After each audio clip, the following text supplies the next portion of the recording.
Ryan sat on his old couch staring at the blank wall where her photographs used to hang. 3 years had passed, but sometimes it felt like yesterday. The apartment was quieter now, too quiet. He could still remember the sound of her laugh echoing through these rooms. The way she'd hum while making breakfast. How she'd leave little notes on the fridge just to make him smile. They had met during their final year of university. Ryan was studying to become a teacher, and she was the girl who organized protests and collected signatures for every cause she believed in.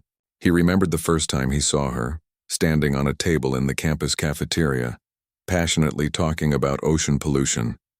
Everyone else thought she was crazy, but Ryan thought she was magnificent. Their love story started like a fairy tale. Late-night conversations that stretched until sunrise, weekend road trips to nowhere in particular, dreams shared over cheap coffee in diners. She wanted to save the world, and Ryan wanted to help shape young minds. Together, they felt unstoppable. They moved in together after graduation, splitting the rent on this small apartment that somehow felt like a palace because they were together. But then things started changing. She became restless like a bird trapped in a cage she'd built herself. Ryan would come home from teaching, excited to share stories about his students, but she'd be staring out the window with distant eyes. She started talking about feeling stuck, about dreams that were slipping away, about needing something more than their comfortable routine. Ryan tried everything. He planned surprise dates, suggested they travel together, even looked into jobs abroad. Nothing worked. She was somewhere else mentally, somewhere Ryan couldn't reach. Then one morning he woke up to find half the closet empty, and a note on the kitchen counter. The note was short, almost cruel in its brevity. She needed to find herself. She needed to be alone. She asked him not to wait. Ryan didn't listen to that last part. How could he? This was the woman he'd planned to marry, the person he'd imagined growing old with. He called her phone 100 times that first week. Every call went to voicemail. He showed up at her mother's house, but her mother said she didn't know where she'd gone. He contacted her friends, searched social media, drove past places they used to visit together, hoping to catch a glimpse of her. The first year was the worst. Ryan became a shell of himself. He'd go to work, teach his classes on autopilot, then come home and sit in the dark. His friends tried to help, but he pushed them away. His brother visited and told him to move on, but Ryan couldn't imagine how. Food tasted like nothing. Colors seemed duller. Even his students noticed something was wrong with Mr. Ryan, though he tried his best to hide it. He kept everything exactly as she'd left it. Her coffee mug stayed in the cabinet, unwashed from the last time she'd used it. Her books remained on the shelf, spine creased at the pages she'd last read. He slept on his side of the bed, leaving her side untouched as if she might come back any night and slip under the covers beside him. He couldn't throw anything away because throwing things away meant accepting she was really gone. The second year brought a different kind of pain. The sharp, cutting agony dulled into a constant ache that never quite went away. Ryan started functioning better on the surface. He showed up to family dinners, laughed at jokes, even tried going on a few dates that his friends set up. But every woman he met was wrong. Too tall, too short, laughed too loud, too quiet. Didn't like the same movies, didn't share the same dreams. Really, they were all wrong because they weren't her. Ryan found himself comparing everything to what he'd lost. A song on the radio would remind him of their first dance. A smell would transport him back to lazy Sunday mornings. He'd see couples holding hands in the park and feel a physical pain in his chest. His phone became his enemy and his best friend. He hated it for staying silent, but he couldn't stop checking it every few minutes just in case she finally called. His apartment became a museum of memories. He couldn't change anything because every item held a story. The scratched coffee table they'd found at a garage sale and refinished together. The painting she'd bought from a street artist during their trip to the coast. Even the weird lamp that he'd always hated but she'd loved. Getting rid of any of it felt like betrayal, like admitting defeat. People stopped understanding after a while. His mother would sigh when he mentioned her name.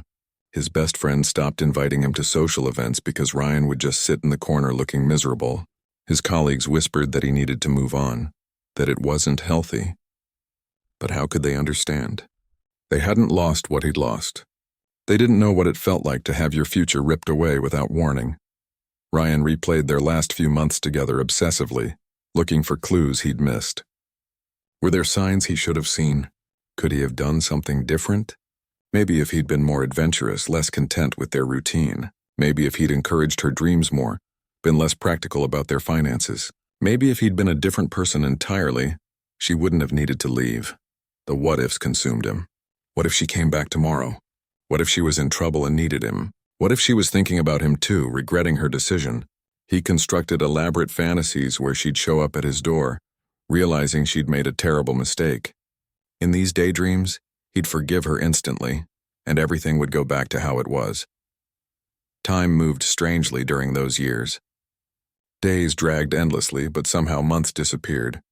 Ryan celebrated his 30th birthday alone with a cupcake and a candle, thinking about how they'd planned to celebrate this milestone together. He got promoted at work but felt nothing. His students succeeded and moved on to college, but their victories felt hollow to him. He became an expert at pretending. At work, he was cheerful Mr. Ryan, the teacher everyone liked. At family gatherings, he smiled and made appropriate small talk. But alone in his apartment, he was still the man frozen in time, waiting for a woman who clearly wasn't coming back. His life became divided into before and after. Before she left, he'd been happy, complete, purposeful. After she left, he was just going through motions, waiting for his real life to resume. His friends eventually stopped trying to set him up. His family stopped asking if he was seeing anyone. Everyone seemed to accept that Ryan was just going to be like this forever, the guy who couldn't move on, the one stuck in the past. And honestly, Ryan had accepted it too. This was just who he was now, the man who loved someone who didn't love him enough to stay. Everything changed on a random Wednesday evening. Ryan's closest friend, Jake, practically dragged him to a community center across town. Jake had been attending some kind of support group and insisted Ryan needed to come along. Ryan resisted at first, making excuses about papers to grade and lessons to plan. But Jake was persistent, almost annoyingly so, and Ryan finally gave in just to stop the nagging.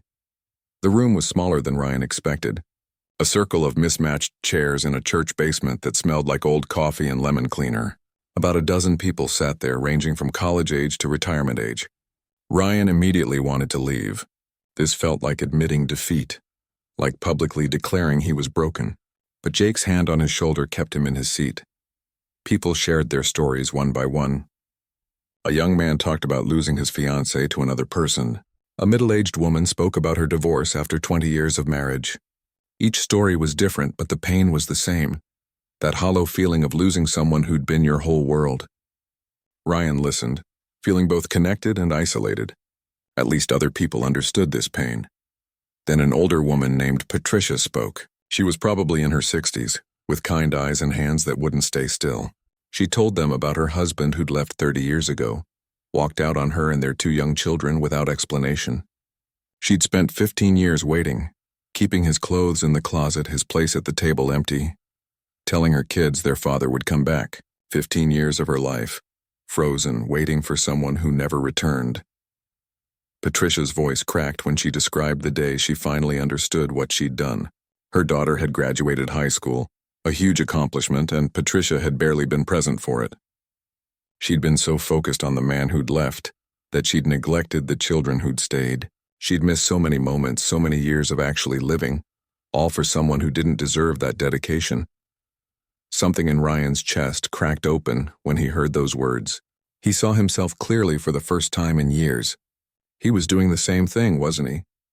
Putting his life on hold, missing out on everything real and present for a memory that grew more perfect with each passing day.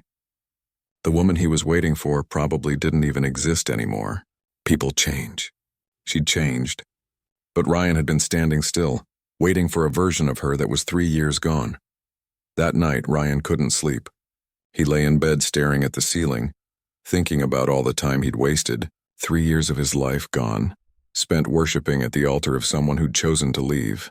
3 years he could have spent growing, learning, living. The anger came then, hot and unexpected. He'd been so busy being heartbroken that he'd never let himself be angry. But now it flooded through him. The next morning, Ryan called a therapist. Dr. Lisa Chen had great reviews online and an opening the following week. That first session was brutal. She asked questions that Ryan had never asked himself. Why did he think he deserved to suffer? What was he getting out of staying stuck? Did he think pain was somehow proof of love? Ryan left that session feeling raw and exposed, but also strangely lighter. Therapy became his weekly anchor. Dr. Chen helped him see patterns he'd never noticed. How he'd made his girlfriend his entire identity, depending on her for his happiness, his purpose, his self-worth. How when she left, he'd lost himself because he'd never developed a self separate from her. She helped him understand that healthy love was about two complete people choosing each other, not two halves desperately clinging together. Ryan started making small changes. He finally washed her coffee mug, then put it in a box along with her other things. He didn't throw them away, not yet, but they didn't need to be on display anymore. He rearranged the furniture, breaking up the museum of memories he'd created. He painted the bedroom a different color, something bright and new that had nothing to do with before. He joined a local theater group on a whim, responding to a flyer at the coffee shop. Ryan had always loved movies and plays, but never thought about participating. The group was doing a production of a classic comedy, and they needed people for small roles and backstage help. Ryan started with painting sets, finding something therapeutic about transforming blank plywood into castle walls or forest scenes. The theater people were different from his usual circles. They were loud, creative, unafraid to look foolish. A retired accountant played the comic relief. A college student handled lighting. A nurse who worked night shifts directed the whole production. They welcomed Ryan without questions about his past, judging him only on whether he showed up and did the work. Slowly, Ryan discovered he had opinions about things that had nothing to do with her. He actually preferred action movies over romantic comedies. He liked his coffee black, not with cream and sugar. He enjoyed hiking on Saturday mornings. These seemed like small things, but they were his things, choices he made for himself. His friend Jake noticed the changes. They started meeting for basketball at the local court, something they had done in college but stopped when Ryan got into his relationship. Ryan realized he'd abandoned his friends when he'd had her, making her his entire social world. Now he was rebuilding those connections, and his friends welcomed him back without judgment. 6 months into this new life, Ryan met someone at the library. He'd gone to pick up books for his class when he literally bumped into her, sending her stack of novels tumbling to the floor. Her name was Sophie, and she was a librarian with dark curly hair and reading glasses that kept sliding down her nose. They laughed about the collision, and Ryan helped her gather the books. Sophie was different from his ex in every way. Quiet where the other had been loud, practical where the other had been impulsive. She loved routine and order, found joy in organizing things and creating systems. They started talking about books, then about life, and Ryan found himself enjoying the conversation without constantly comparing Sophie to someone else. Their first date was coffee, simple and easy. Sophie told him about growing up in 3 different countries because of her dad's military career, about her love for mystery novels, about her dream of opening a bookstore cafe someday. Ryan shared his passion for teaching, his recent discovery of theater, his hope to maybe write a book about education methods one day. What struck Ryan most was how comfortable it felt. There was no desperate intensity, no feeling like his world would end if she didn't like him. He liked Sophie, genuinely liked her as a person, but his happiness didn't depend on her. If this went somewhere, great. If it didn't, he'd be okay. That realization was freeing in a way Ryan couldn't fully explain. They started seeing each other regularly. Movies on Friday nights, weekend breakfast at the diner near her apartment, walks through the botanical gardens. Sophie had her own life, her own friends, her own interests, and she didn't expect Ryan to be her everything. In return, Ryan kept his theater group, his weekly basketball games, his separate identity. They came together by choice, not by need. Ryan's apartment transformed completely. New furniture that he'd picked out himself.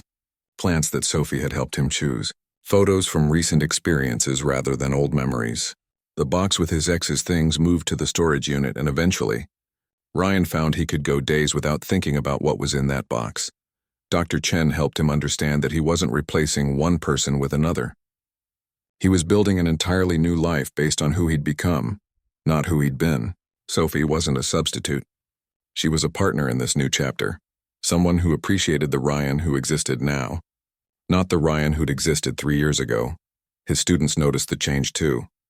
Mr. Ryan had energy again, told better jokes, seemed actually present in the classroom instead of going through motions. His teaching improved because he cared again, Not just about the subject, but about connecting with these young people navigating their own complicated lives. Life wasn't perfect. Ryan still had hard days where grief would hit unexpectedly. A song, a smell, a random memory could still knock the wind out of him. But those moments grew fewer and farther between, and when they came, Ryan had tools to handle them. He'd learned that healing wasn't linear, that moving forward didn't mean forgetting, and that he could honor what was while still embracing what is. It was a Tuesday evening in late October, the kind of night where rain came down in sheets and the temperature dropped just enough to make you want to stay inside. Ryan was in his kitchen chopping vegetables for dinner, humming along to music playing from his phone. Sophie was coming over in about 30 minutes along with Jake and his wife. It was going to be the first time Sophie met his closest friends, and Ryan felt surprisingly calm about it. He'd made his famous pasta sauce, the recipe he'd perfected over months of experimentation. The apartment smelled like garlic and herbs. Ryan had cleaned earlier, lit a few candles, and everything felt right. This was his space now, truly his, filled with things that represented who he'd become. The old couch was gone, replaced by one he'd picked out himself. New artwork hung on the walls, pieces from local artists he'd discovered at weekend markets. The doorbell rang 20 minutes early. Ryan figured Sophie had gotten out of work sooner than expected, or maybe Jake and his wife had hit lighter traffic than usual. He wiped his hands on a towel, turned down the music, and walked to the door with a smile on his face. He opened it without checking the peephole. The smile froze on his face. Standing in his doorway, soaking wet from the rain, was the woman who'd walked out of his life 3 years ago. She looked different and exactly the same. Her hair was longer, pulled back in a messy bun. She'd lost weight, looked tired, wore clothes he didn't recognize, but her eyes were the same, those green eyes that used to make his heart skip. "Hi, Ryan," she said softly, like she'd just come back from running errands instead of disappearing for 3 years. Ryan's heart slammed against his ribs. His mouth went dry. For a second, he couldn't form words. This was the moment he'd dreamed about for 2 years straight. The fantasy he'd played out 1,000 times in his head. But now that it was happening, he felt completely different than he'd imagined. Instead of overwhelming joy, he felt confusion mixed with something that might have been anger. "What are you doing here?" The words came out harder than he intended. She hugged herself, shivering slightly from the rain. "Can I come in, please? I know I don't deserve it, but I'm freezing." Ryan stepped back automatically, letting her into the apartment. She walked in slowly, looking around at all the changes. Her eyes lingered on the new furniture, the different paint colors, the absence of anything that had been theirs. She looked lost, like she'd walked into a stranger's home. "You've changed everything," she said quietly. 3 years is a long time. Ryan stayed near the door, arms crossed. He felt protective of this space, of the life he'd built. She turned to face him, and he could see tears mixing with the rain on her face. I know it's been forever. I know I have no right to just show up like this." "Then why did you?" Ryan asked. "Why now?" She sat down on his new couch without asking, looking small and vulnerable. "I've been in Costa Rica, working at a wildlife sanctuary, doing conservation work. It's what I always wanted to do, remember? Save the animals, protect the environment, make a difference," Ryan remembered. Of course he remembered. Those dreams had been part of what attracted him to her in the first place, her passion for making the world better. He stayed standing, keeping distance between them. "That's great," he said carefully. "I'm glad you found what you were looking for." "That's the thing, Ryan. I thought that's what I needed. I thought if I could just get away from the routine, from the ordinary life we were building, I'd finally feel complete. I spent 3 years doing exactly what I wanted. Living simply, working with nature, being free from all responsibilities and commitments." She looked up at him, and her eyes were pleading. "But I wasn't happy. I kept thinking about you, about us, about what we had. I realized I made the biggest mistake of my life. You were my home, Ryan. You were always my home, and I was too stupid and selfish to see it." The words hit Ryan like physical blows. These were the exact words he'd longed to hear for so long. In his fantasies, this was where he'd pull her into his arms, forgive everything, and they'd pick up where they left off. But reality was so much more complicated than fantasy. "You left a note," Ryan said, his voice tight. 3 sentences. "After 2 years together, after all our plans, you left a note telling me not to wait. Then you vanished completely. No calls, no emails, nothing. I know it was awful. I was confused and scared, and I handled it in the worst possible way. She stood up, taking a step toward him. But I'm here now. I'm ready now. I've done the soul-searching, the self-discovery, all of it. I know what I want, and it's you. It's us. Before Ryan could respond, the doorbell rang again. His stomach dropped. Sophie. He'd completely forgotten about dinner, about his friends coming over, about the life that existed outside of this surreal moment. Are you expecting someone? She asked, confusion crossing her face. Ryan moved to the door, feeling like he was in a dream. He opened it to find Sophie standing there with a bright smile, holding a bottle of wine and a container of cookies she'd baked. The smile faded when she saw Ryan's expression, then disappeared completely when she noticed the other woman in the apartment. Oh, Sophie said quietly. I'm sorry, is this a bad time? Ryan found his voice. No, come in. Sophie, this is my ex. She just showed up. Sophie, this is, well, someone from my past. The air in the apartment became thick with tension. Sophie stepped inside slowly, her eyes moving between Ryan and his ex. She was clearly trying to figure out what was happening, and Ryan wished he knew himself. His carefully organized life had just collided with his chaotic past, and he had no idea how to handle it. His ex looked at Sophie with undisguised shock. You're dating someone? The question hit Ryan wrong, the assumption in it, the entitlement. Like she'd expected him to be waiting exactly where she left him, preserved in time, ready to resume their relationship the moment she decided to return. Yes, Ryan said firmly. I'm dating Sophie. We've been together for several months. Sophie set the wine and cookies on the counter, her movements careful and controlled. Ryan could see she was hurt but trying to maintain dignity. I should go, she said quietly. You two clearly need to talk. No, Ryan said quickly, surprising himself. Please don't go. You're supposed to be here. Jake and his wife are coming any minute. His ex looked between them, realization dawning on her face. This wasn't just a casual date. This was Ryan's life, his real life, one that didn't include her. She'd walked into something established and real, not the empty space she'd apparently expected to find. The next few minutes were awkward beyond measure. Jake and his wife arrived, confused by the stranger in Ryan's apartment and the obvious tension. Dinner happened in a blur of uncomfortable small talk and long silences. Ryan's ex left before the meal was finished, claiming tiredness and saying they'd talk more later. Sophie stayed but was quiet, her usual warmth replaced by careful politeness. After everyone left, Ryan sat alone in his apartment, the one he'd worked so hard to make into a home. The dinner dishes sat unwashed in the sink. The candles had burned down to nothing.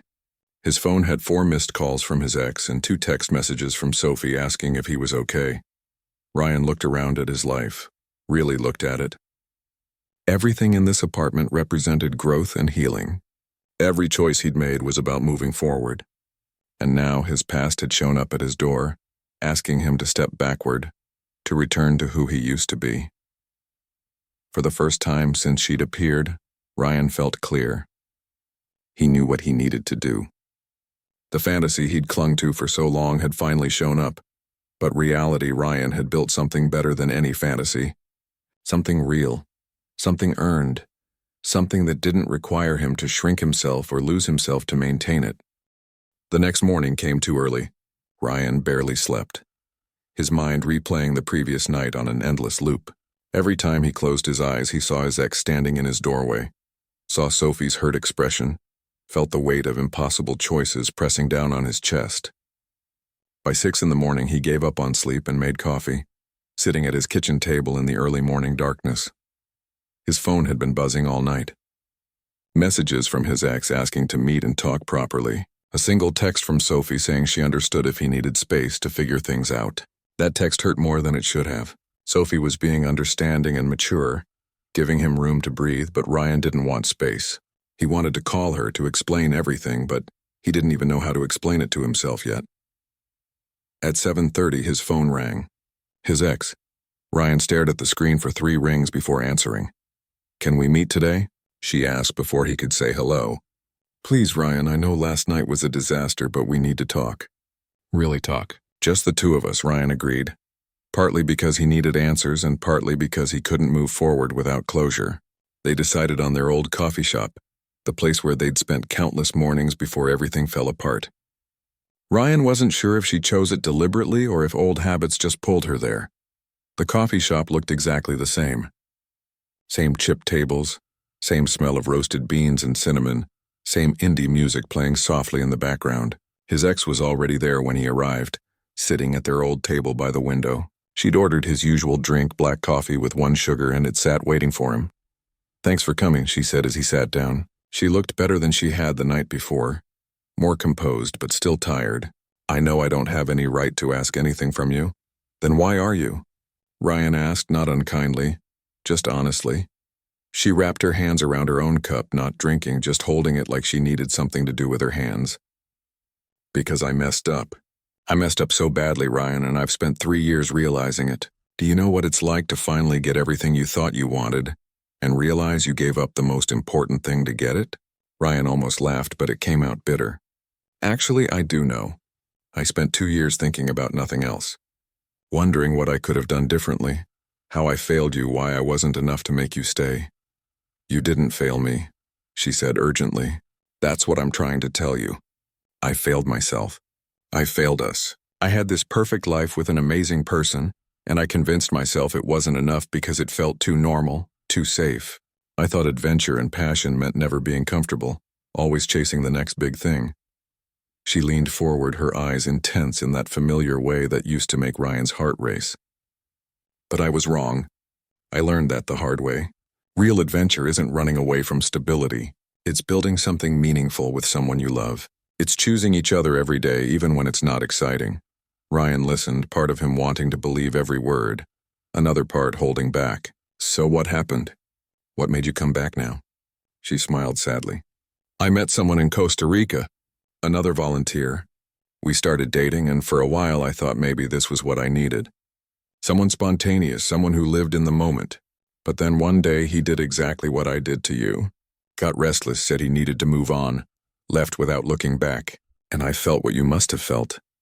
Ryan felt a complicated mix of emotions hearing this, part vindication, part sympathy, part anger that it took her experiencing pain to understand what she'd caused. "It destroyed me," she continued.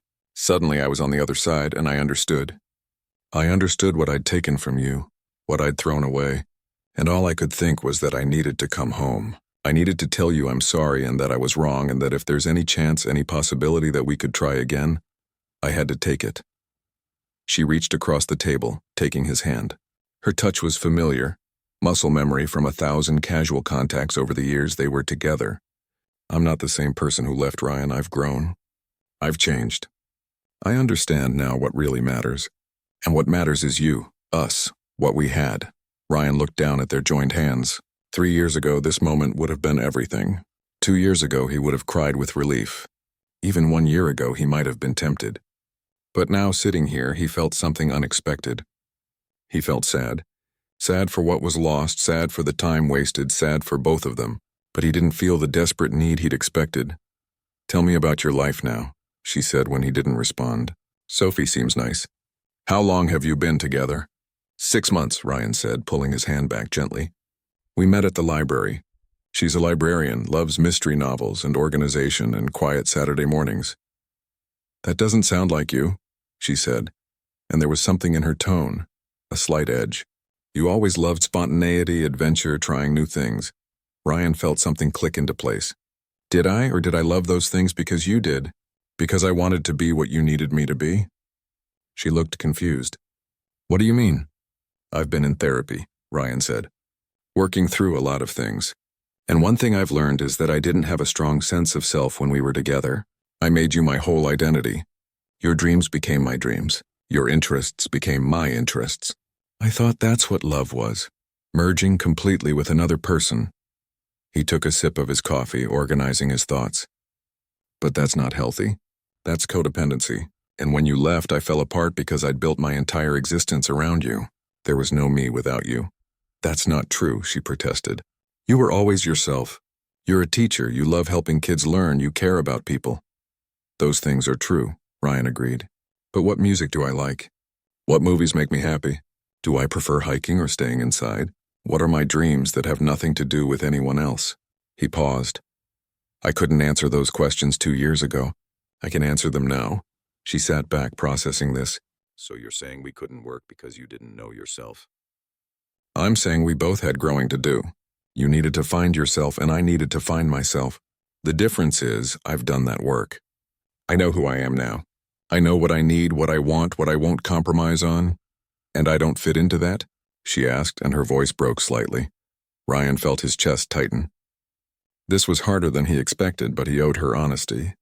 I don't think so. What we had was real, but it was built on two people who didn't really know themselves. We were kids playing at adult relationships thinking intensity meant love. And with Sophie, it's different?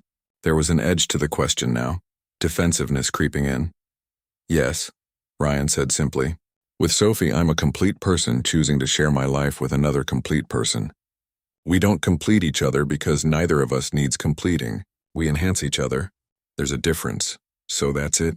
She asked, and now anger was mixing with hurt in her voice. 3 years apart and you won't even give us a chance? You won't even try to see if we could make it work now that we've both grown.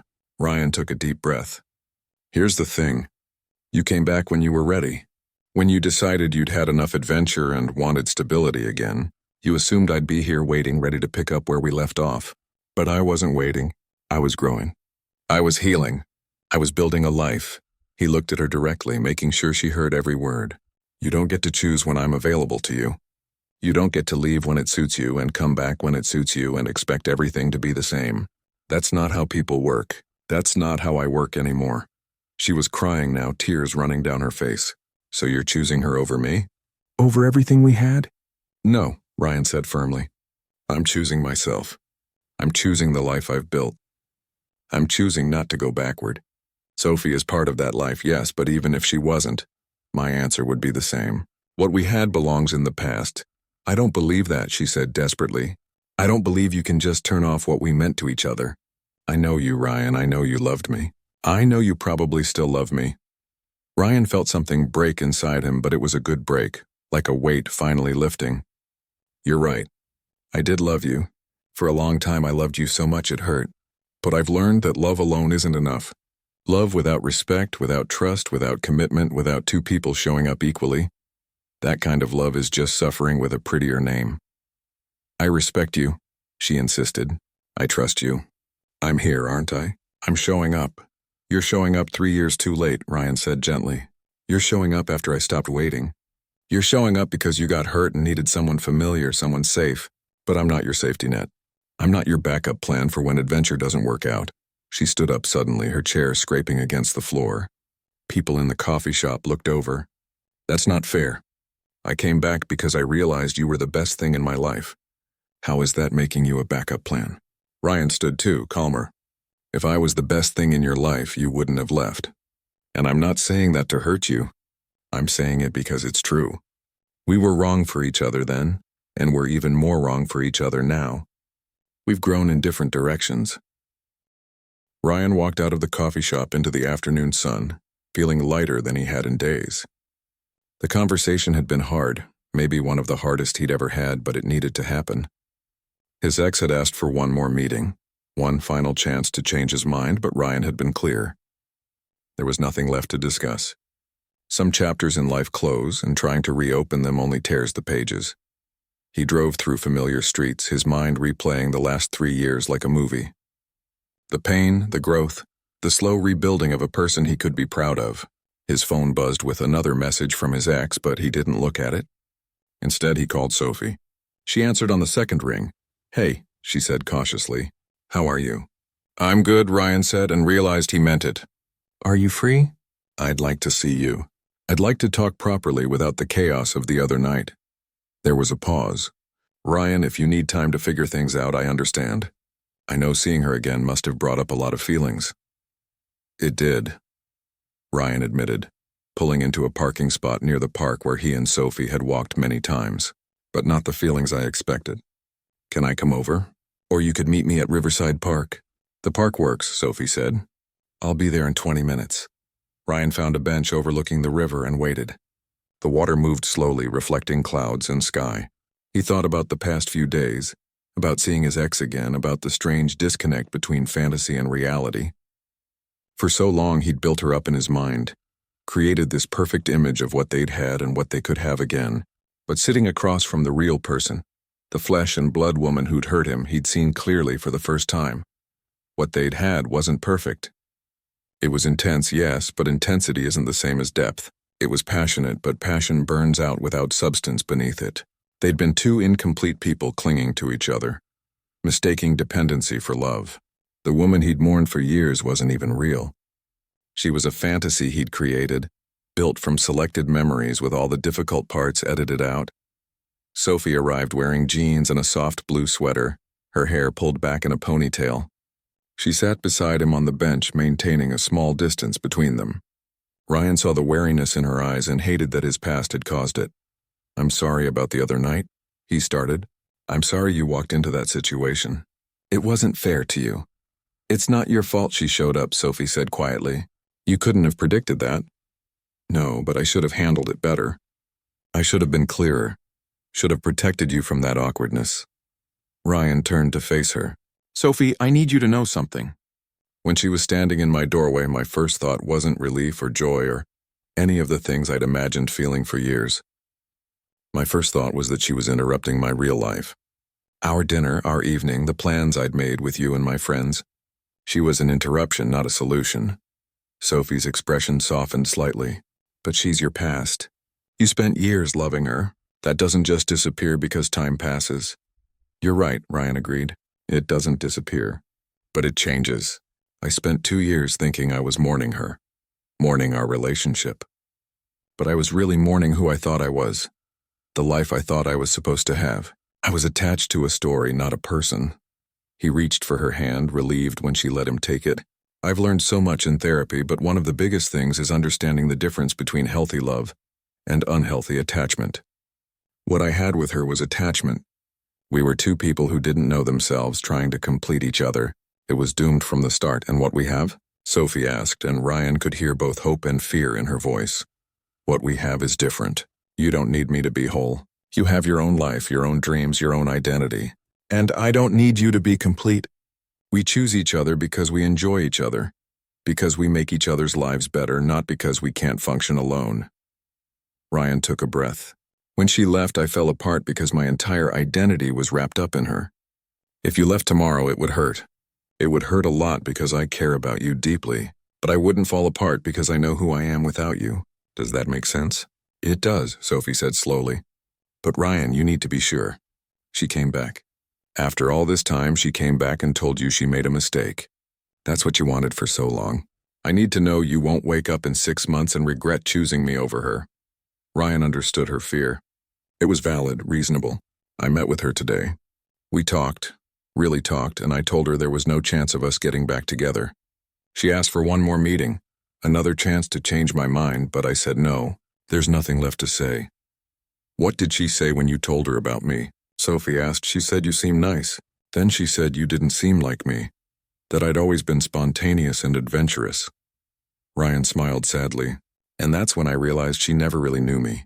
She knew a version of me I performed for her, the me I thought she wanted, but she didn't know who I actually am." Sophie squeezed his hand. "Who are you actually?" "I'm someone who likes quiet mornings and good books," Ryan said. "I'm someone who finds joy in routine and stability, not despite it, but because of it. I'm someone who likes small gatherings with close friends more than big parties with strangers. I like teaching because I love watching people learn, not because I'm trying to change the world in some big dramatic way." He paused. "I like going to farmers markets on Sunday mornings. I like cooking dinner and watching old movies. I like meaningful conversations more than surface-level excitement. And I like you, Sophie. I like you because you see those things in me and appreciate them, not despite them." Sophie's eyes filled with tears, but she was smiling. "I like you too. I like your quiet strength and your thoughtful way of looking at the world.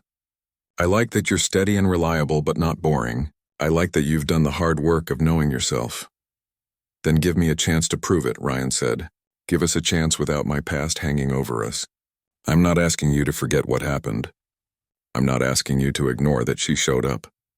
I'm just asking you to trust that I know what I want, and what I want is right here." Sophie was quiet for a moment, looking out at the river. "I was scared," she admitted. When I saw her, when I saw how beautiful she was and how much history you two had, I was scared I couldn't compete with that. I'm not dramatic or adventurous or any of those exciting things. Good, Ryan said firmly. I don't want dramatic. I don't want chaos disguised as passion. I want real, Sophie. I want honest and steady and true. I want someone who shows up day after day choosing to be with me, not because they need me, but because they want to. He pulled her closer. You're not competing with anyone. There is no competition. There's just you and me and what we're building together. And what we're building is solid and real and based on two whole people, not two broken halves trying to make a whole. Sophie leaned her head on his shoulder. Okay, she said softly. Okay, I'm in.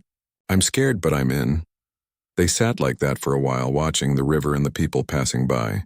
Families with small children, joggers, other couples walking hand in hand, life happening all around them, ordinary and beautiful. She texted me again today, Ryan said, asking to meet one more time.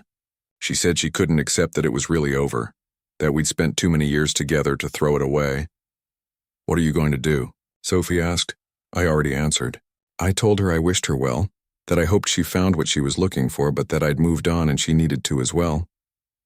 I told her not to contact me again. Ryan felt the finality of those words settle into his bones.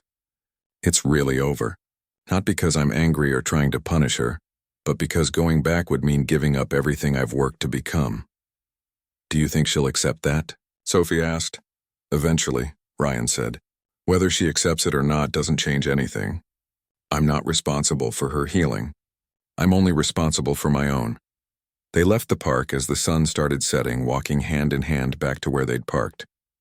Ryan felt a sense of peace he hadn't felt in years. The phantom weight of waiting, of wondering, of what-ifs had finally lifted. His past had shown up, offered him a second chance at something he'd once desperately wanted, and he'd chosen his present instead. Over the next few weeks, his ex tried contacting him several more times. Messages saying she couldn't believe this was really happening, that he was making a mistake, that what they'd had was too special to throw away. Ryan didn't respond. There was nothing more to say. He'd said his piece, drawn his boundaries, and now he needed to honor those boundaries. Jake visited one evening bringing beer and takeout. They sat on Ryan's couch watching a basketball game and catching up. I'm proud of you, man, Jake said during halftime. That couldn't have been easy seeing her again. It was strange, Ryan admitted. For so long I thought seeing her again would either destroy me or save me. But it did neither.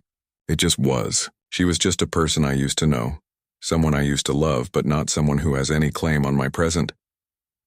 Sophie seems really good for you, Jake observed. You're more yourself around her than you ever were with your ex. Ryan considered this. I think that's because I actually have a self now to be. Before I was just a